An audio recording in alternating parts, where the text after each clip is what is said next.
മഹാരാഷ്ട്ര തിരഞ്ഞെടുപ്പിന്റെ വോട്ടർമാരുടെ പട്ടിക തങ്ങൾക്ക് നൽകാൻ തിരഞ്ഞെടുപ്പ് കമ്മീഷൻ വിസമ്മതിക്കുന്നത് എന്തുകൊണ്ടാണെന്ന് നിങ്ങളോട് ചോദിക്കാൻ ആഗ്രഹമുണ്ടെന്നും രാഹുൽ സഭയിൽ പറഞ്ഞു. തിരഞ്ഞെടുപ്പ് കമ്മീഷൻ തിരഞ്ഞെടുപ്പ് പ്രക്രിയയിൽ വരുത്തിയ മാറ്റങ്ങളെയും കോൺഗ്രസ് നേതാവ് വിമർശിച്ചു. പ്രധാനമന്ത്രി, പ്രതിപക്ഷ നേതാവ്, ചീഫ് ജസ്റ്റിസ് എന്നിവരടങ്ങുന്ന ഒരു സമിതിയാണ് മുമ്പ് ഇലക്ഷൻ കമ്മീഷൻ അംഗങ്ങളെ തിരഞ്ഞെടുത്തിരുന്നത്.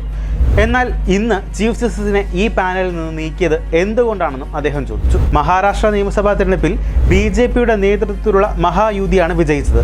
288 സീറ്റുകളിൽ 235ലും വിജയിച്ച് ഭൂരിപക്ഷം ഉറപ്പിച്ചു. BJP മാത്രം 130 സീറ്റുകൾ നേടി.